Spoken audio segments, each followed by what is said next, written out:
जम्मू कश्मीर के पहलगाम हमले के बाद भी पाकिस्तान की नापाक हरकत जारी है। पाकिस्तान लगातार संघर्ष विराम का उल्लंघन कर रहा है। 28 और 29 अप्रैल की रात में कश्मीर में नियंत्रण रेखा के पार विभिन्न पाकिस्तानी सेना चौकियों द्वारा बिना किसी उकसावे की गोलीबारी की गई। भारतीय सेना के अनुसार 28-29 अप्रैल को रात में पाकिस्तानी सेना ने कुपवाड़ा और बारामूला जिले के साथ साथ अखनूर सेक्टर में नियंत्रण रेखा के पार बिना उकसावे की गोलीबारी की। गोलीबारी का भारतीय सेना ने भी प्रभावी तरीके से जवाब दिया।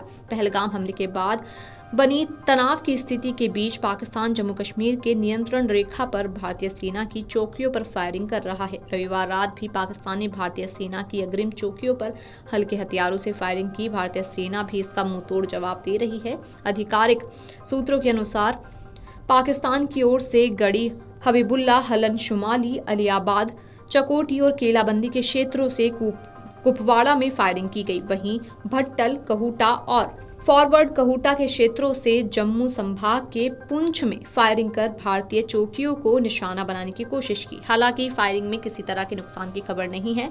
पिछले 5 दिनों से पाकिस्तान एलओसी पर बिना किसी उकसावे के भारतीय सेना की अग्रिम चौकियों को निशाना बनाने की कोशिश कर रहा है।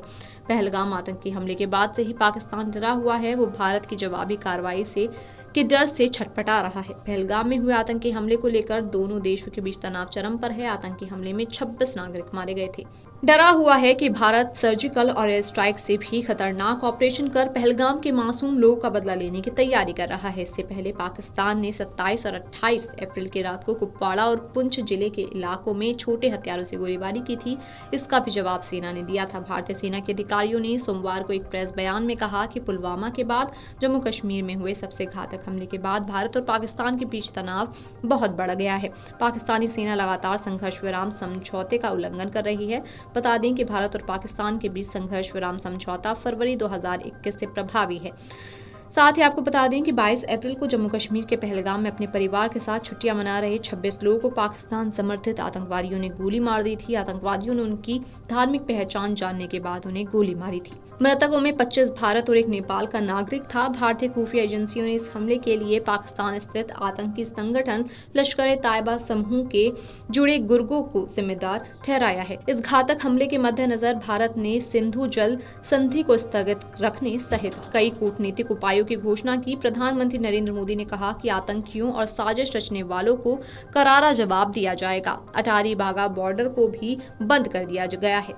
22 अप्रैल को पहलगाम में हुए आतंकी हमले के बाद कश्मीर घाटी में सुरक्षा बलों ने आतंकवाद विरोधी अभियान तेज किए हैं। इस वजह से नियंत्रण रेखा पर तनाव बरकरार है।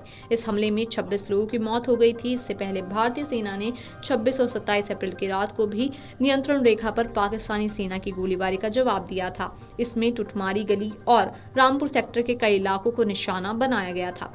रक्षा मंत्री राजनाथ सिंह ने सोमवार को दिल्ली में प्रधानमंत्री नरेंद्र मोदी से मुलाकात की थी और उन्हें पहलगाम आतंकी हमले के बाद जम्मू कश्मीर में सुरक्षित स्थिति और सेना की तैयारियों के बारे में जानकारी दी। उनकी 40 मिनट की मुलाकात पाकिस्तानी सेना की ओर से एलओसी पर कई भारतीय चौकियों पर गोलीबारी करने के कुछ ही घंटे बाद हुई। पहलगाम आतंकी हमले के जवाब में भारत ने कई कड़े कदम भी उठाए हैं, जिनमें 1960 की सिंधु जल संधि को निलंबित करना और अटारी में एकीकृत चेक पोस्ट को तत्काल बंद करना शामिल है। पहलगाम हमले के बाद भारत और पाकिस्तान के बीच तनाव तेजी से बढ़ रहा है। इस हमले में 26 लोग मारे गए और करीब 15 अन्य घायल हो गए। भारत ने इस हमले के लिए पाकिस्तान को जिम्मेदार ठहराया है। 2008 के मुंबई हमलों के बाद से देश में नागरिकों पर यह सबसे बड़ा आतंकवादी हमला है।